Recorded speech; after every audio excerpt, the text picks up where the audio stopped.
resonance for me, it's like we're humans, we're tuning forks, we're picking up all kinds of things from one another. We're in a resonant field with one another. It doesn't matter whether we're across the world from each other and on Zoom and we're in the same room.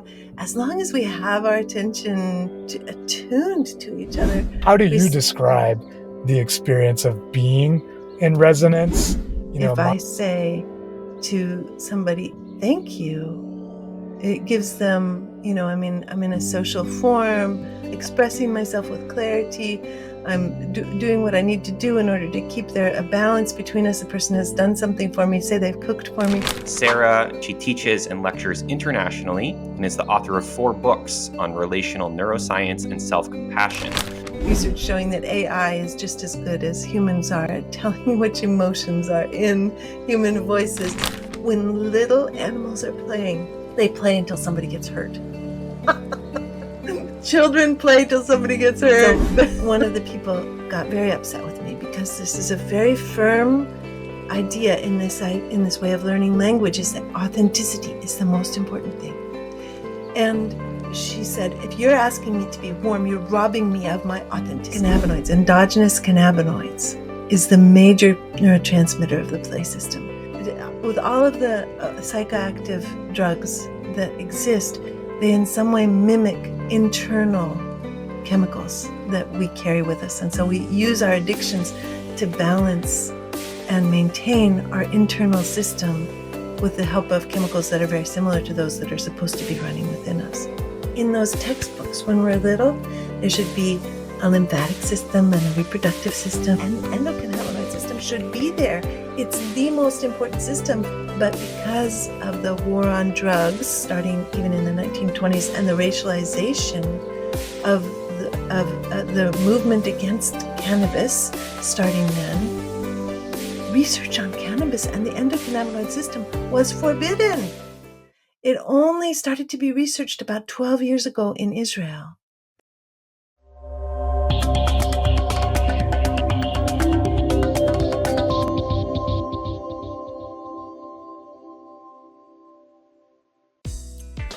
Hey everybody, welcome back to another episode of Woven Wings Live, where we bring you wisdom and tools for vibrant living.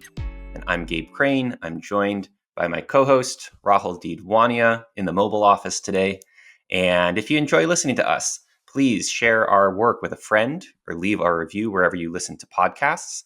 You can also follow along our journey by following our newsletter, which is linked in the show description, and check out our YouTube channel, Woven Wings Live, where you can find video presentations, if you're not already, of this show. And today, our guest is Sarah Payton, and our topic is resonance and the healing power of play. And so this is a really interesting episode, bringing together our recent episode with Rosie Greenberg on the inner critic, and the series we did with myself as the guest and Rahul interviewing me last summer on the topic of resonance. And Sarah is an expert in this field. She's hosting a Resonance Summit, The Healing Power of Play, which is a free online summit April 5th through 9th. So that should be a wonderful opportunity to dive deeper into these topics with a number of keynote speakers, psychologists, PhDs, talking about resonance and the power of play. So we'll get to dive into all of that today. But before we do, Rahul, good to be with you again. And how are you feeling about revisiting some of these topics and that we've looked at in the past, especially resonance, and getting to approach it kind of from a different angle? Thank you, Gabe. Very much looking forward to it. I think in general, we talk a lot on this show, right, about what we're learning as being a practice. And I think revisiting, even in the same way, revisiting the same concept can often be really powerful. And I think this time we're lucky to bring in an outside voice on that topic of resonance to further build out our understanding. And I noticed, Gabe, you didn't mention the play part of it all that much. Knowing me, that's the part I'm also super excited about, because play is one of my core articulated values. And I think seeing that connection between resonance, between play, between healing, and to the extent that we bring in the inner critic. You mentioned Rosie in that episode. Very excited to look at the intersection of all of these different areas, because I think they're all really powerful and really important, as far as finding vibrancy. So yeah, eager and looking forward to it. Yeah, thanks for that. And there's going to be, we'll see. I think Sarah's going to have a lot to share with us around this dialectic between resonance and play. How do these two inform one another? And I think for me, it's, I think, just exciting to encounter Sarah's work around resonance. Resonance is this project that I kind of developed, this concept and approach I developed myself last summer. And it draws on, yes, a lot of different, scientific and academic vantage points. But Sarah, as I'll introduce her here in a moment, is, an international speaker. And so on that note, I do want to introduce our guest today, Sarah Payton. Sarah is based in Vancouver, Washington, right near Portland, Oregon, and she teaches and lectures internationally and is the author of 4 books on relational neuroscience and self-compassion. Those are Your Resonant Self, Guided Meditations and Exercises to Engage Your Brain's Capacity for Healing, the companion Your Resident Self Workbook, From Self-Sabotage to Self-Care, and Affirmations for Turbulent Times, Resonant Words to Soothe Body and Mind, and finally, The Anti-Racist Heart, a Self-Compassion and Activism Handbook, co-authored alongside Roxy Manning. And so, Sarah, thank you so much for joining us today. It's really a pleasure to have you with us. Oh, thank you for having me. And I just wanted, I think, probably starting out here, I think getting a definition of resonance and a perspective of, okay, what does that mean here? For our listeners, we connected and explored this last summer, but you're obviously going to be coming from a different vantage point. So let's start out there and then maybe move along to play so we can get kind of a top-line perspective on this topic. Yeah. Oh, this is so fun. It's so fun to be in a space with somebody who's very interested also in this concept. And one of the things I like to do is to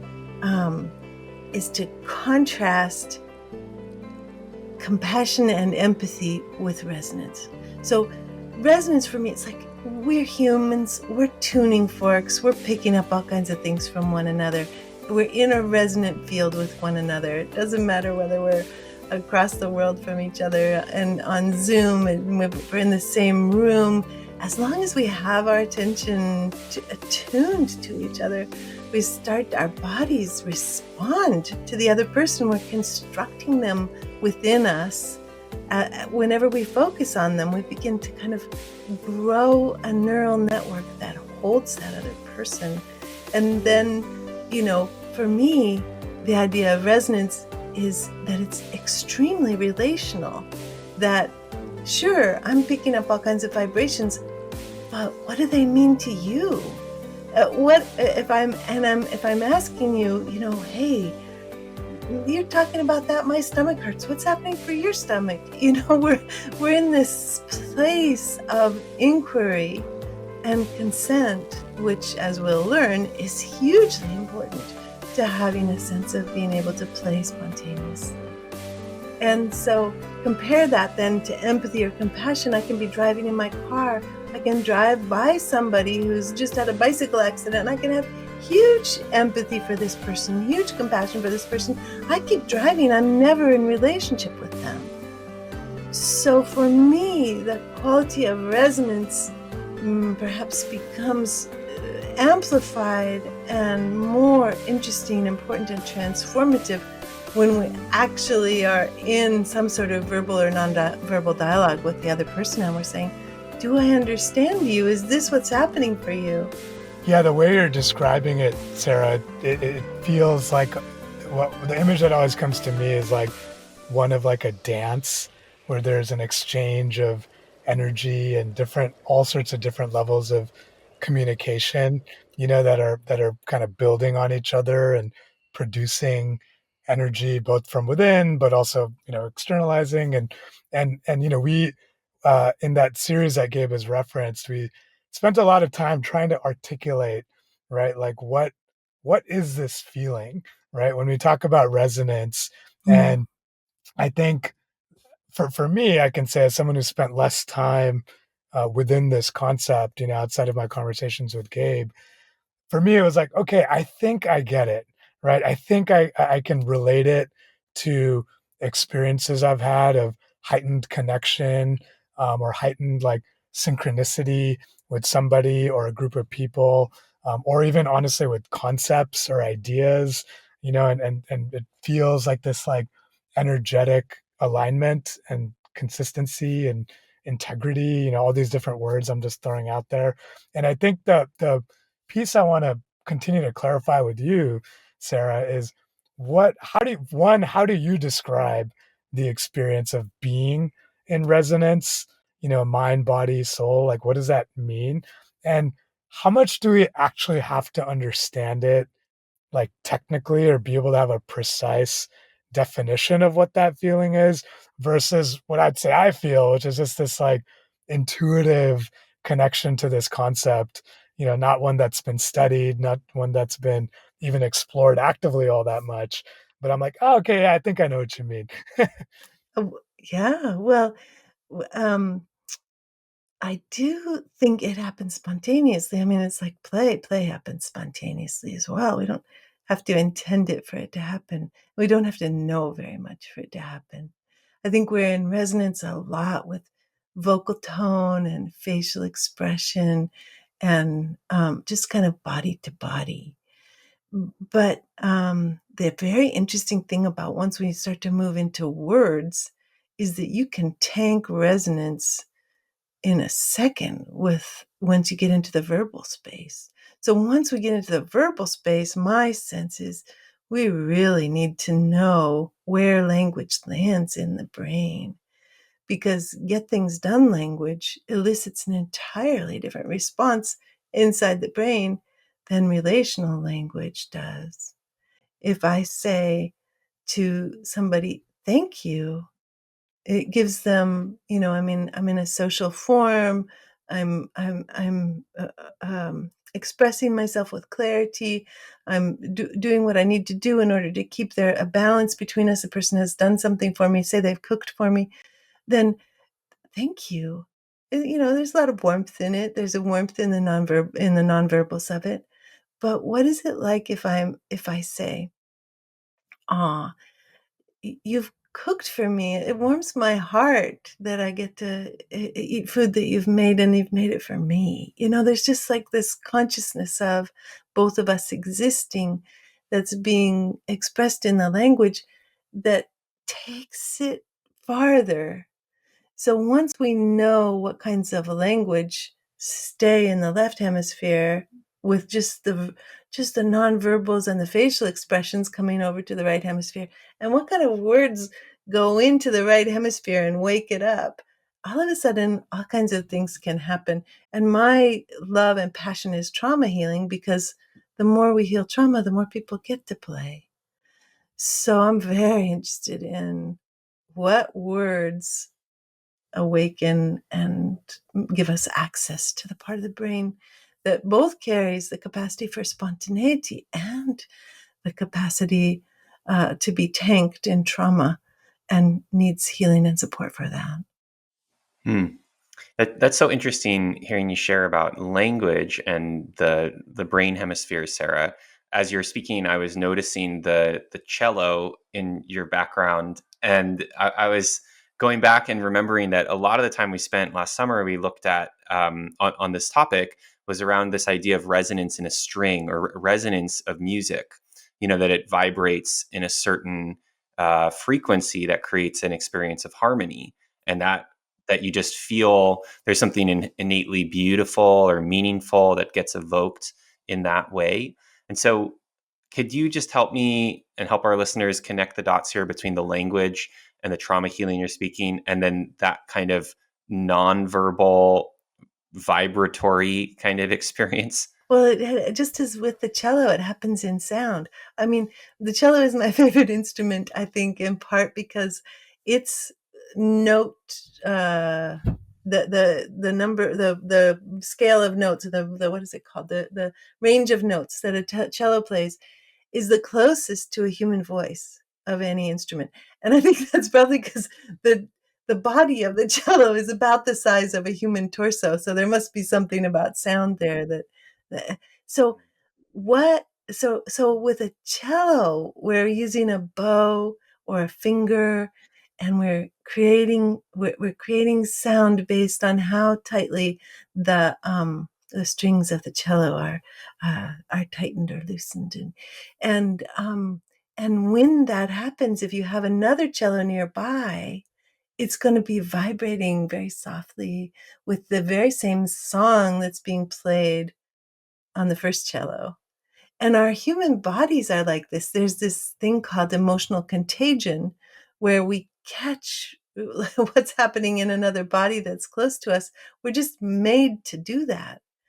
But when we start to bring our focus for attention into, like, I'm actually going to pay attention to this person, I'm going to choose to focus on them and let my body tell me a little about what's it like to be in relationship with this person, then we're starting to touch something different than music. Although the vocal cords are doing this very thing of tightening and loosening and saying so much about our emotional state to everybody who listens. And they came out with research showing that AI is just as good as humans are at telling which emotions are in human voices.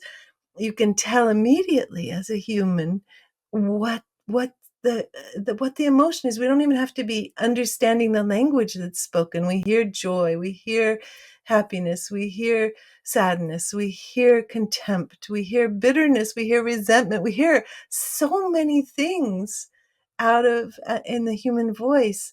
And it is, this quality of emotion moving our strings, not just our vocal cords, but our bodies themselves, and music moving a cello's strings. So the vibration, I think, is really an interesting quality, because I don't know how much you were working with the science of resonance last summer, but but like there are places where it's kind of like it needs to be the right intensity, and there needs to be support for the right intensity, or else the resonance gets stuck. With a cello, the bow moves over a string. With humans, it's a question of whether we're able to stay in a place where we're able to keep our attention on the other person and their emotional experience, or whether we get tossed into our left hemisphere, start giving advice or telling people stories from our lives, or it's quite a balancing act. Resonance, intentional resonance with a verbal component. It's very complex in my experience. How is it for you two? And what's it like to hear me talking about something I love so much, but you also love so much? First off, it's great. I think that the imagery that you're painting here is, really adding to at least my understanding of what we're talking about. And when you were talking about even the verbal expression, right, of that connection, and finding the verbal expression that is most closely aligned with what the right side, the nonverbal feeling. What was coming to mind for me, and I feel like what I think of when I think of something like resonance, which is ephemeral to me, is just like metaphor, like finding language that is evocative more than it is descriptive, right? It's like picking, an image, right? Or something that brings people to a common experience. And while we don't know exactly what anybody else experiences around anything, I think there's something there, as far as being able to uh, tune into that, or define or describe or elicit that connection with somebody, through a common image or through a common, idea or concept that we can relate to. So that's just what was coming up for me as you were sharing what you were sharing. Mhm. And metaphor is one of the kinds of language that reaches the right hemisphere. They Yeah. put people into fMRIs and use metaphor with them, and lots of lots of thought explosions happen. Hmm. So, Sarah, would the right hemisphere be connected with the process of play? Is that an accurate way of thinking about like kind of left hemisphere versus right hemisphere activity? Oh, this is such a fun question. Happiness is in the left hemisphere. So a lot of play is in the left hemisphere. But if we're actually playing with somebody else in that spontaneous place where it's relational, the right hemisphere has to be contributing. So it's a full brain experience, which is made richer. Play is made richer with the addition of care, which is very right hemisphere. So my favorite neuroscientist is named Jaak Panksepp. He died several years ago, but he was an American neuroscientist of Estonian descent who studied the different systems of emotion and motivation in mammal bodies and in human bodies. And one of the things that he said about play was that in every species, when little animals are playing, they play until somebody gets hurt. That children play till somebody gets hurt. That little puppies play till somebody gets hurt. That kittens play till somebody gets hurt. That little goats play till somebody gets hurt, and then the person who gets hurt stops playing, horse or the animal that gets hurt stops playing. It's like, oh, mommy, and so, but unlike other animal species, one of the things that's very special about humans is that we play for our full lifespan, and I think in some ways we learn to play less till somebody gets hurt. Not always, but we learn as we grow to play more relationally, more and more relationally, so that it can be sustained over longer periods of time, and learning kind of where consent is important and where staying as much as possible in the right hemisphere is important, because that supports the relationality that allows real complexity to emerge between brains, where brains are kind of building on each other and co-creating, as you two have co-created this podcast. One thing I want to clarify with you, Sarah, because I think what I heard you say is, as humans, we play through our entire lifespan. And,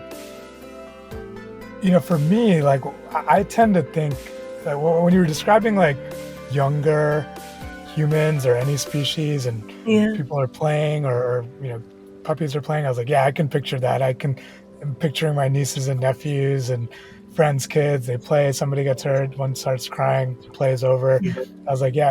But the association that I have with play is also that people actually stop playing. And I'd be curious to explore that with you.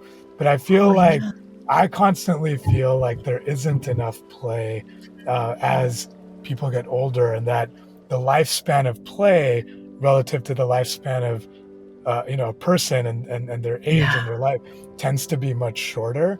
And if anything, that's actually augmented my own relationship to play and made me feel, I think why I value it so highly is because I believe in its beauty and its power and its just the purity of what play represents.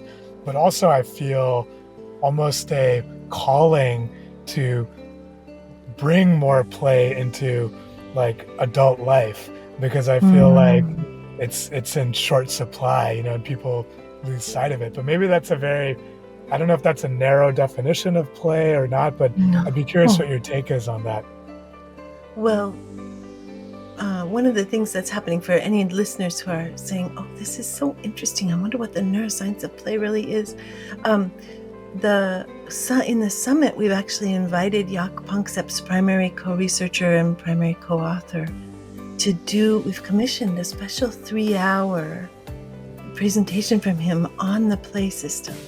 So we need to be talking about this now so that other people will listen to us and come to the summit and learn more about play. But if we were interviewing me after the summit, I would know much more because I'm planning on learning even more from Douglas Watt, Jaak Panksepp's primary co-researcher, about play.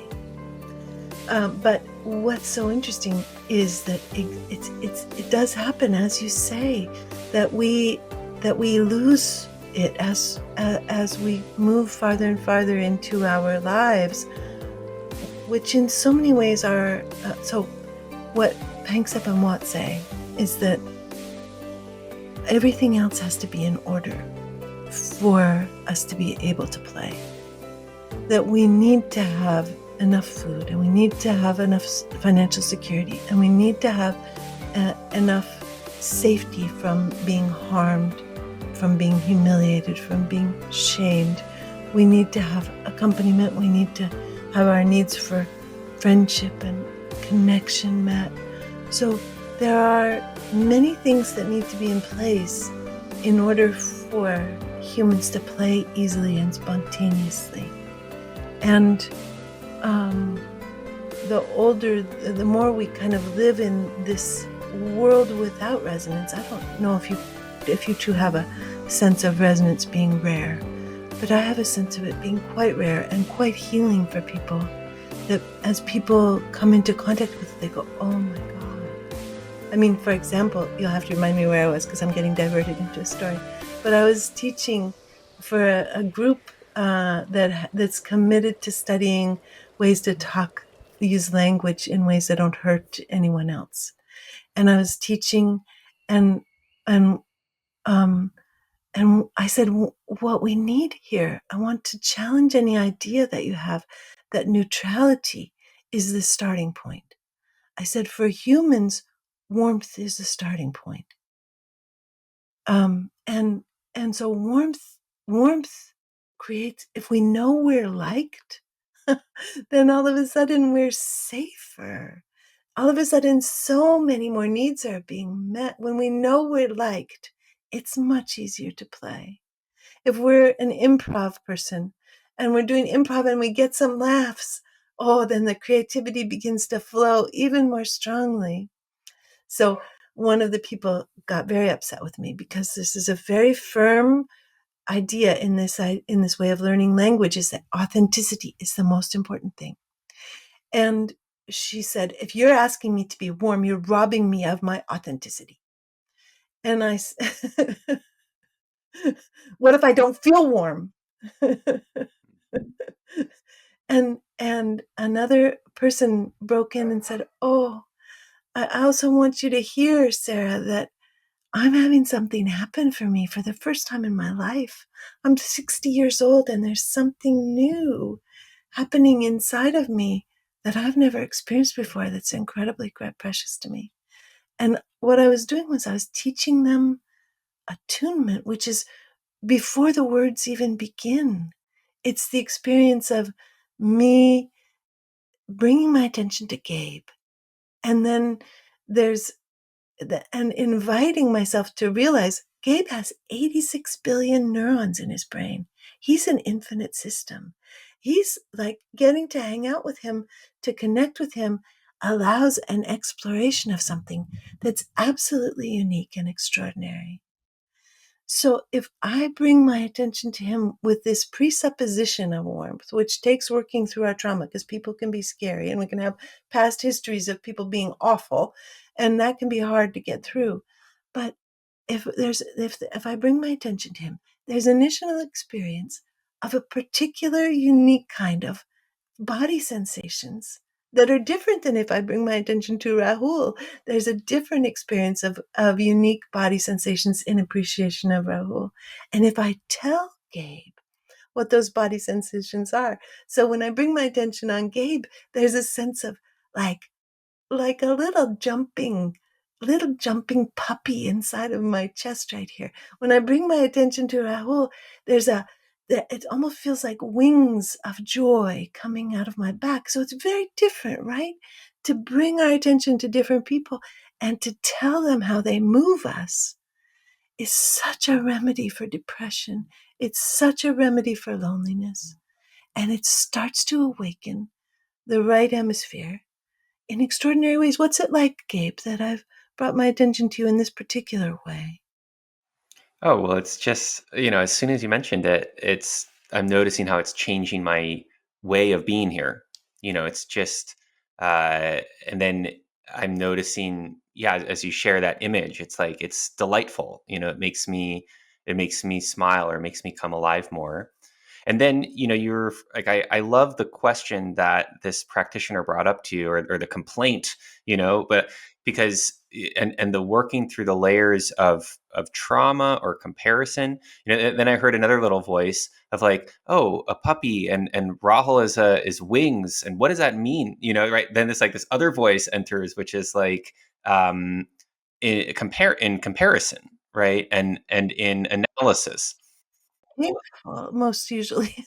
And that takes us to the critical self-witness, because in that experience of comparison, then, then most often comparison is painful. It's something the left hemisphere does, and analysis is something the left hemisphere does. So I'm not usually doing two people at the same time, but I wanted to honor both of you. That's great. um, so, but as we move, this is so good to name this, because, of course, we need safety and resonance with others, but we need it within ourselves. And the critical self-witness robs us of our play, because it keeps pulling us into the hemisphere that doesn't have that relational space of discovery and novelty and exploration and a sense of the other as someone infinite. So now we can just kind of slide into, there's so many things I'm thinking of, but we can slide sideways into just acknowledging that we can be resonant with the self-critic, and that's a really fun approach to being with our self-critics as well. So, Yeah, Sarah, oh, go oh ahead, yeah, go good. ahead, Yeah. Rahul. No, it's okay. Go for it. Yeah, no, I was just kind of wanting to synthesize some of what you were saying to make sure I'm following.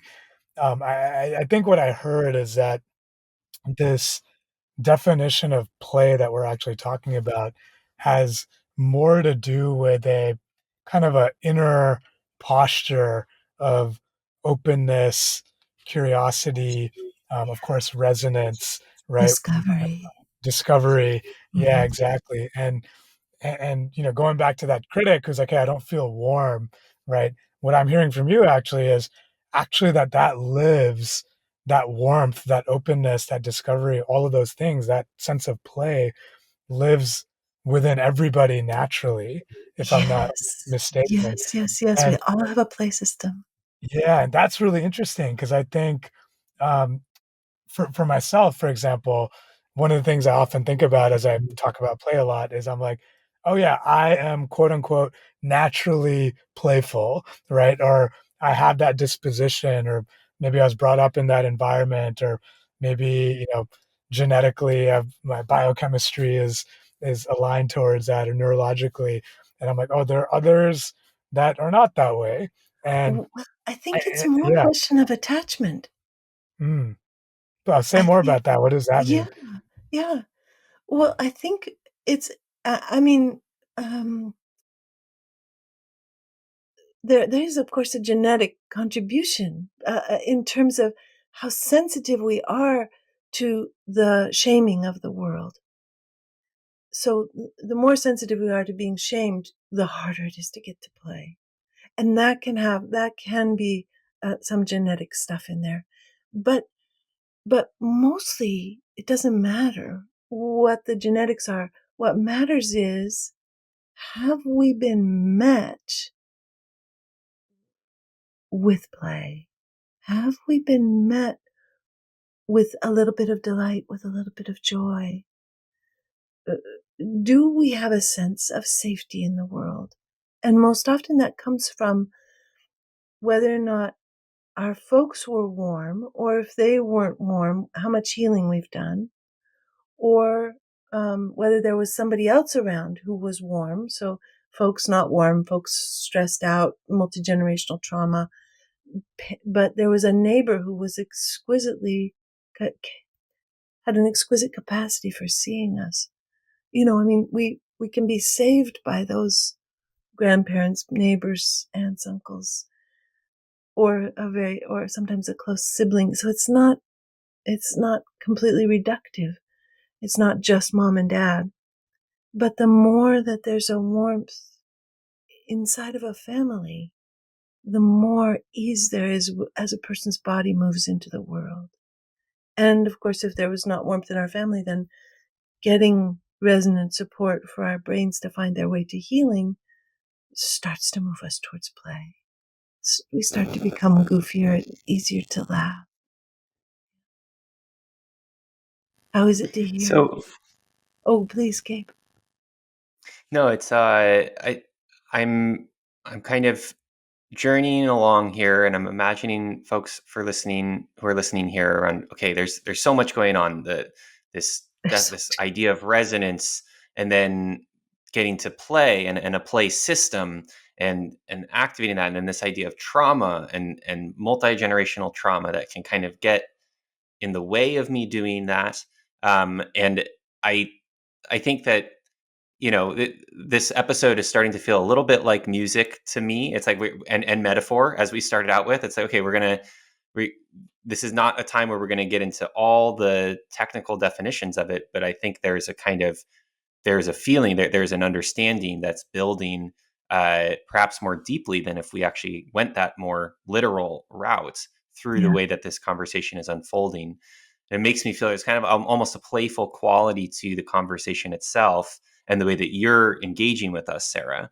And so I'm just kind of noticing all of that, and then I'm also, prior to our call, our recording today, you were talking about the relationship between play and the idea of contracts, Oh, of unconscious contracts that stop us from playing.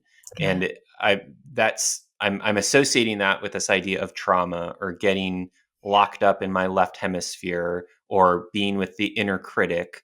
But could you unpack this a bit for us further, of what does that mean when we stop playing, and what sort of contracts are we in that don't let Yeah. us do Will that? you will you let me say one more thing about the science of it, and then will you remind me that we're talking about contracts, because I'll get so excited. Um, the major neurotransmitter of the play system is endocannabinoids. Endogenous cannabinoids is the major neurotransmitter of the play system. So just like with all of the psychoactive drugs that exist, they in some way mimic internal chemicals that we carry with us. And so we use our addictions to balance and maintain our internal system with the help of chemicals that are very similar to those that are supposed to be running within us. And so, what really stimulates and balances the endocannabinoid system, which is primarily responsible for our homeostasis, it should have its own page in those textbooks when we're little. There should be a lymphatic system and a reproductive system and a respiratory system and a circulatory system. And the endocannabinoid system should be there. It's the most important system for our homeostasis. But because of the war on drugs, starting even in the 1920s, and the racialization of the movement against cannabis, starting then, research on cannabis and the endocannabinoid system was forbidden. It only started to be researched about 12 years ago in Israel. And then, as Israel began to discover the pervasiveness through all of our tissues, our bones, our muscles, our ligaments, our brain, everywhere has endocannabinoid receptors. And the experiences that most stimulate and balance the endocannabinoid system are play and warmth. Isn't that cool? Okay. Hmm. So now I'm remembering we're supposed to go to contracts. Yeah, it's amazing. But thank you for sharing. Yeah, And I yeah, love you're on contracts. You're on it. And contracts. actually, Your Sarah, reminder. Yeah. just Okay. to throw in one more wrench. Yeah, We've started to talk about the play system, yeah. and I'm not sure if we defined what that is. It's the Just for our listeners. tract, yeah, for Panksepp and Watt, it is the tract of neural tissue. It's the subcortical tract of neural tissue upon which energy and information travel when we are playing, when we're in play. And that's why everybody's got one. It's because it's part of your brain. It's part of your, this is part of your brainstem and part of your subcortical system. It's there. The tissues are there waiting to be remembered in every being, no matter how old we are. So, is that enough? Yes, thank Okay. you. Thank you. And on to contracts. On to contract. So there was this real interesting thing that happened inside of me when you mentioned comparison. Um, I got really, there was my internal critic was like, how could you do that? How could you set up this experience of people having an experience of having their comparison stimulated? And it was like, I was like, being warm with my internal critic. I was like, oh, do you need some acknowledgement of how much you care about each person and their unique fabulousness, and would you love to be able to just wipe comparison off the face of the planet? And even as I say that, I can feel all kinds of interesting body sensations. My throat aches and my stomach is a little bit clenched. So I know that there's a contract here. And there are so many do not harm contracts within us. But it feels particular, to comparison. Like, I will not compare. I, Sarah, solemnly swear to my essential self that I will not compare or set up comparison situations. Oh, I can feel it. Then you say, in order to, you know what you're doing, but you don't know why. So you say, in order to, and I can feel it. It's my mother compared my brother and me so nonstop. It was just nonstop. It was excruciating to live within. So in order not to reproduce the excruciating experience of living within that, and then the last part of the contract is no matter the cost to myself. So now I obliterate myself.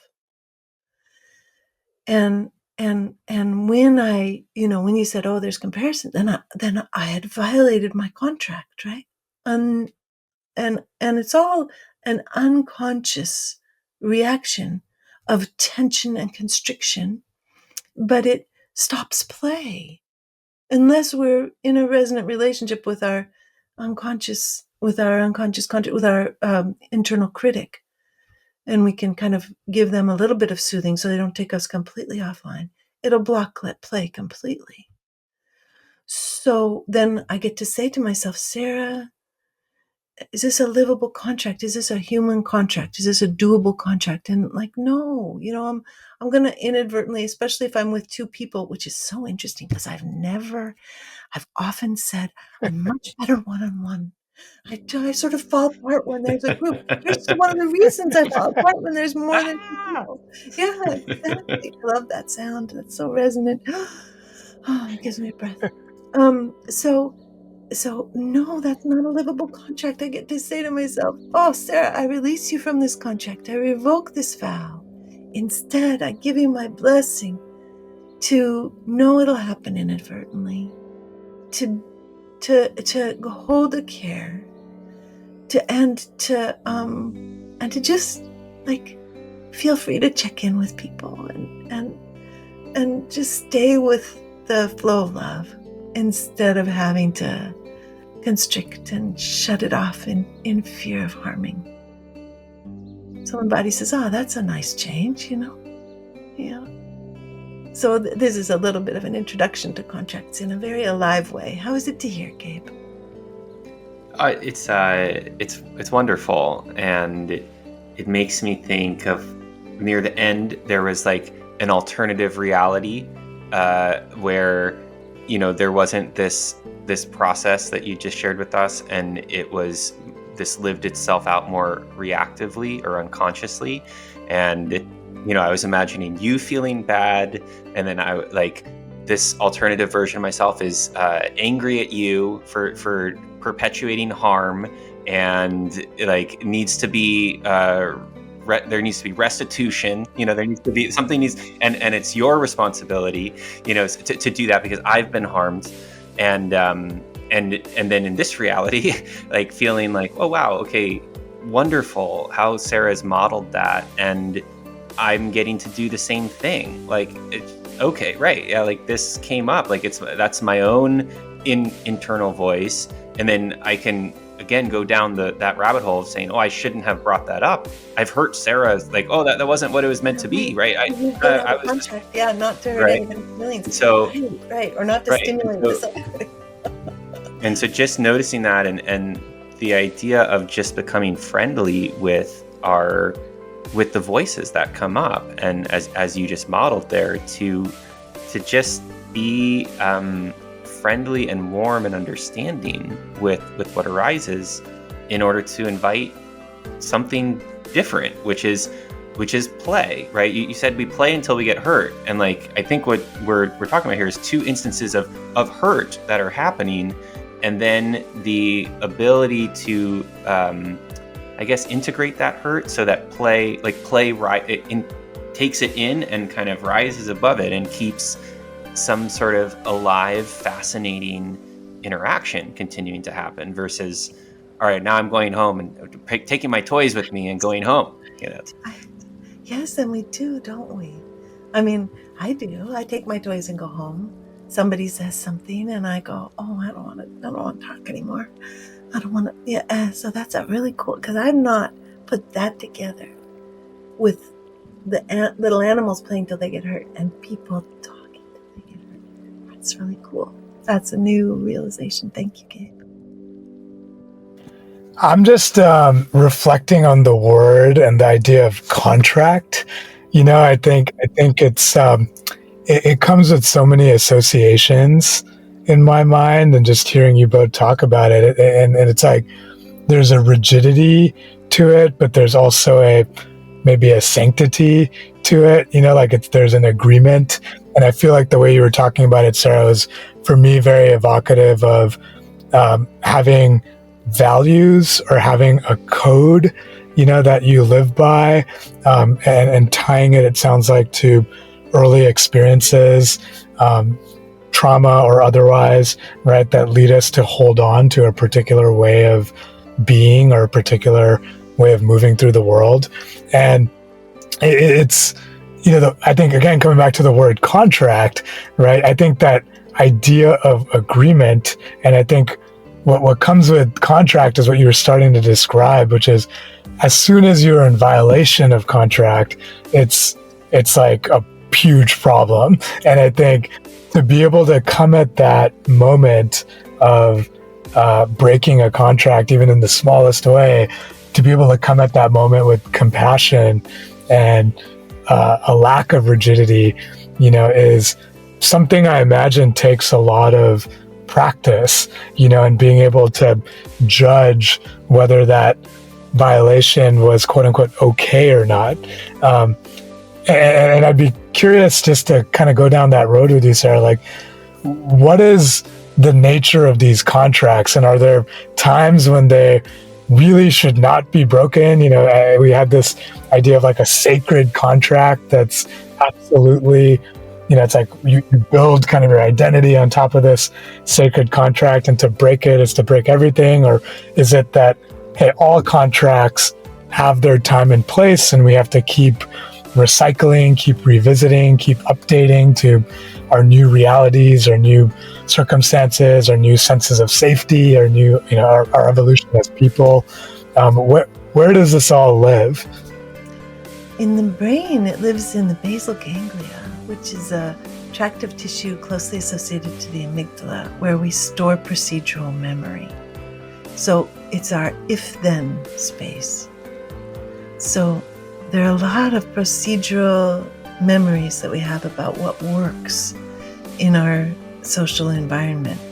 And many of them are formed on the basis of early childhood. Like, we're forming a lot of predictions about what's okay to do and how happy it's okay to be. That's another real interesting one with play, is that moments of gleefulness, playfulness, goofiness, these are the moments that are most likely to lead to domestic violence. So for anybody that's lived in a situation where a parent or a sibling was out of control, sometimes will often have a contract not to be as big as they are, not to be as happy as they are, not to show joy, not to share celebration. because, I mean, this goes on a continuum from parents who say you're too big for your britches when a child has pride of a accomplishment or success, to physical violence and other kinds of violence. So we're we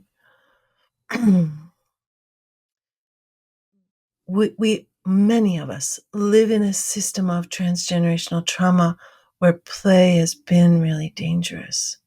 So as we've lived with that over the generations, we'll have personal contracts and family contracts, which are behavioral predictions that live in the basal ganglia that cap our behavior. So the basal ganglia forms all that behavioral memory, procedural memory, and there we are with these procedural memories that are holding us kind of like a container. Like, it's okay to be this happy, but not that happy. And it's not okay to relax. You must always watch for the emotional tone of the person who's got the power.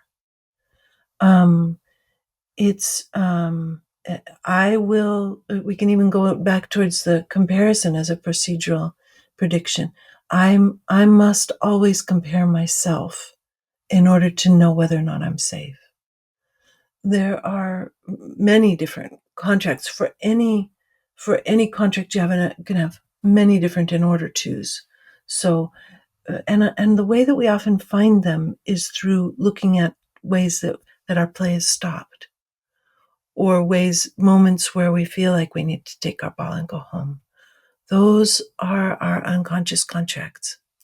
We also make contracts because we love our parents, not just to keep ourselves safe from violence or shame, but also we'll make contracts.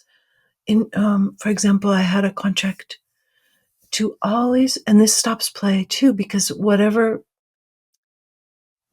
contracts we have, as we discover them, we find that they hold us too rigidly. And certainly, as you said, there's a time and a place for the contracts we make as a child in a home full of domestic violence to always try to be aware. That's a very important contract for survival when we're living in it as a child in a home where there's domestic violence. But that contract then keeps us in a state of fight, flight, alarmed aloneness, sympathetic activation, which makes play impossible. Oh, there's so much interesting things here, and my brain just went in 5 directions, and can't remember where I was even starting. If you have any idea what I was saying, help me out here. Yeah, well, I think what I'm hearing is that these contracts form at an early age often, and they're responses to our environment that make us feel safe to continue to exist, but often come at the expense of a more vibrant, Ah, uh, alive way of being. contracts we make out of love. That's where I was going, just to give you a sense, because you said, what about sacred contracts? What about ones Mhm. that our identity is founded on? What happens if we release those? Does everything crumble? And what starts to crumble is not anything irredeemable. What starts to crumble as we release the contracts is a rigid narrative about the self. Instead, we get to become more expansive. But I discovered a contract. I thought, gosh, I always feel like an outsider. I wonder why I always feel like an outsider. And I thought, what if it's a contract? And I started to, feel into it, because I feel into my body, and I'm like, okay, what's going on here? And it was a contract. I will always be an outsider, so that my parents, who are both very socially awkward, they're both dead now. They're no longer socially awkward. They've passed into the realm of the eternally graceful dead. But they were socially awkward when they were alive. My contract was, I will always be an outsider, so that my beloved socially awkward parents can have somewhere where they're the insider. If I'm outside them, they can be inside. And then I released this story, I released this narrative, I released this very sacred contract of love. And I stopped walking through the world believing that I was an outsider. And I started to see, sort of retrospectively, how that contract would make me always alarmed and make it very difficult to play, very difficult to find a place with people.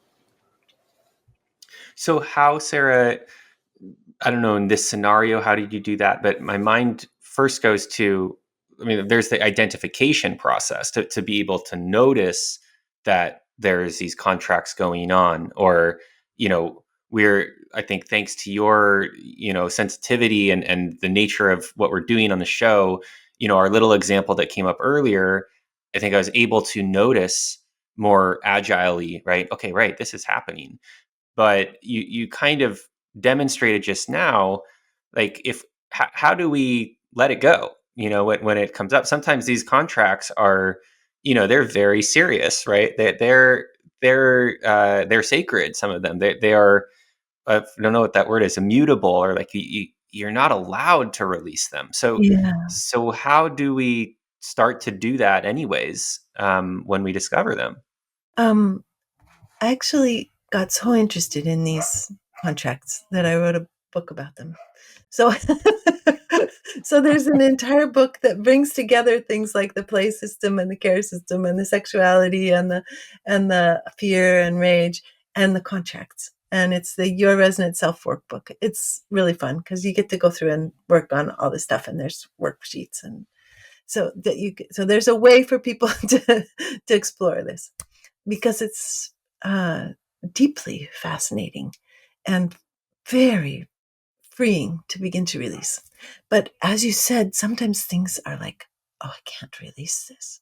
Whenever we say, I can't release this, it's based in either trauma that has not yet been held or love that has not yet been acknowledged, or sometimes it's because there's a capping contract that's stopping us from getting to the contract. That's like we're trying to work with this contract, but we have another contract that we don't even know about that's telling us, I can't go there. I can't. For example, one of the really hard contracts to work through is a contract not to speak about the family secrets. This one can take people a couple of years to release because it's so intensely wired with any self-exploration.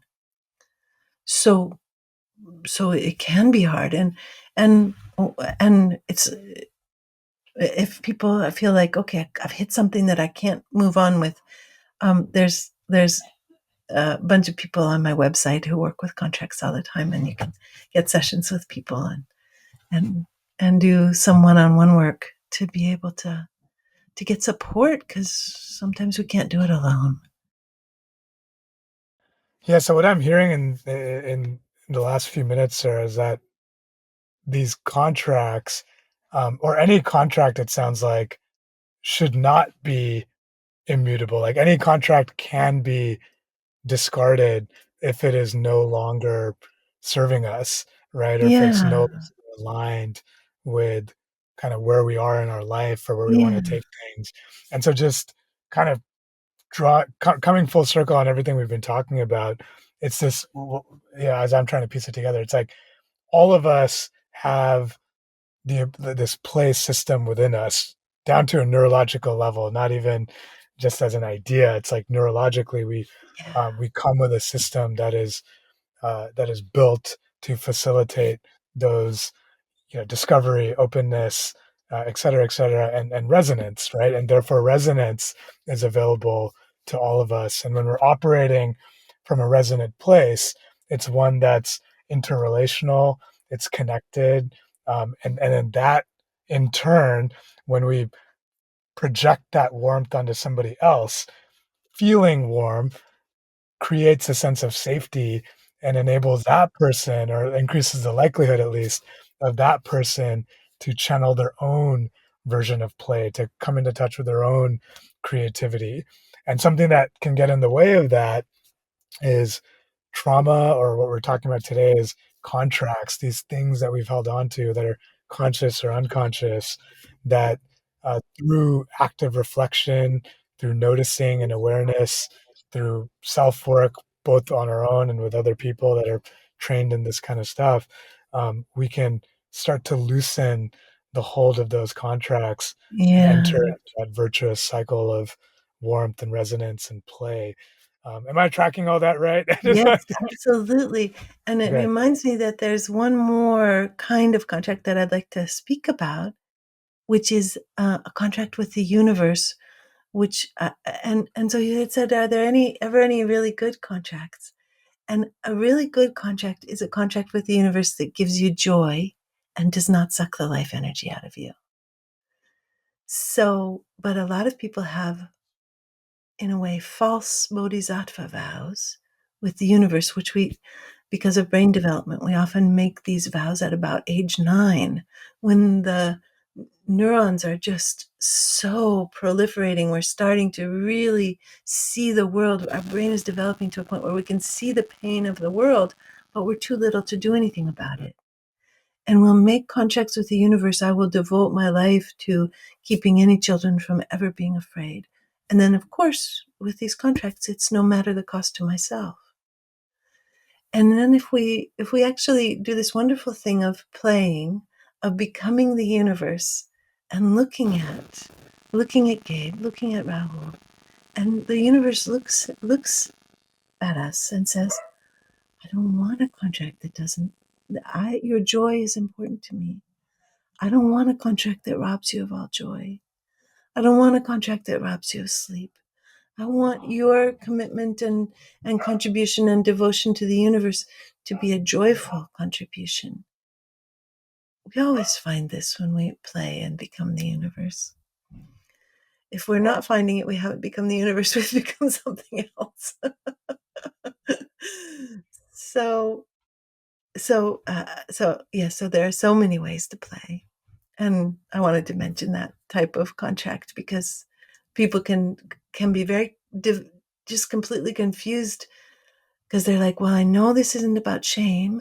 I know this isn't about my parents. Why am I sleepless all night long worrying about the state of the world? What is happening? And of course, I certainly spent sleepless hours worrying about the state of the world, but not every night and not all night long. So So I think my mind goes to where can people begin, and you've thrown out a lot of different possibilities, Sarah. There's work that, there's working with professionals that you've trained. You can visit Sarah's website, sarahpayton.com. There's the Resonance Summit coming up here in just a couple of weeks, yeah. April 5th through 9th. When people are just with listening to this, wherever they are, in their car, at the gym, going for a walk, where can they begin right where they are? What's something that they can do to get started on nourishing themselves here? Yeah, just without even going to the website. There's a Start Healing Now button on the website. There's also a sign up for the summit button on the website now. So you can do both things if you want. The Start Healing Now brings you a series of guided meditations that are opportunities to begin to learn to speak differently with your critical self-witness. But the most important thing that everybody could do in the gym or driving a car in this moment is to just take, usually it's a little bit doable, to take just one breath of self-warmth. Just one inhale where you just let yourself really like the person you are for just one breath. and it's kind of a movement towards using meditation or mindfulness, but just when we've lived through a lot of trauma, we have to make it real doable. So one way to make it real doable is to make it really short, because then we can say, just suspend your doubt about my worthiness of being liked for one breath, critical self-witness. Or another way to do it is to take one cell, just imagine one cell of your body. Let the rest of your body carry any guilt or shame or worry or blocked love. Let the rest of your body carry it. Just be with that one little cell and say, oh, sweetheart, do you need some acknowledgement of being exhausted and overwhelmed? Do you long to have a place for yourself? Would you love to live in a world that was safe enough for you to be able to play? And just bring that, just tiny amounts of sweetness once a day, once a week if you can't do once a day. And just to start this movement. It seems so inconsequential, and yet it's the founding movement of everything. What I just wanted to name, Sarah, is, I took that breath, right, when you mentioned it, and I was surprised at how foreign that feeling was, or rather, like, I hadn't felt that warmth towards myself in what felt like a really long time. And I don't even know that it had been that long, but there was this refreshing, revitalizing nature and sort of nature to that breath that I think I really needed right now. And so I just want to thank you for bringing that in. And yeah, it was just wanted to name that even that one moment, I can feel a seed or maybe there's a wake from that one moment, something dropping in the water, and it's extending into this moment right now. And I think it'll carry forward into the rest of the evening for me. And so, yeah, just thank you for that. Thank you, Al. Well, I was just going to say, it's been very rich and playful and fun, the ground that we've covered here in the last hour. And, I think if folks listening, if their brains are anything like my brain right now, it's like there's a lot that's just kind of bubbling around, and a lot of different things that feel so nourishing and supportive to living, and I think if my experience is in any way can be kind of a mouthpiece for others, what I notice is just this longing to have more playfulness in my life. And when I say play here, I also mean the ease of being, of self-acceptance, of enjoying the experience of being alive, and having that be okay to enjoy that and play and flow in that way. And so, there's so much that I wish we could go further into, and thank goodness you're doing this work and there's opportunities to go further with that. But I guess, in the true spirit of play, I think I just want to take our last couple minutes here of just kind of open it up and just say, like, hey, well, what's bubbling up for you, Sarah, or Rahul, if there's something arising for you that just feels resonant, that feels full of love, that wants to be explored and named here before we close. I have a lot of appreciation for you two meeting with me and being willing to step into these unknown spaces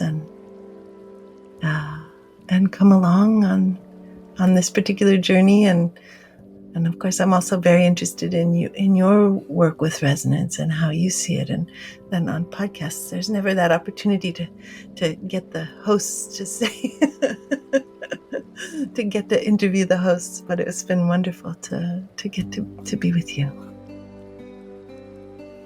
Yeah, thank you. Thank you.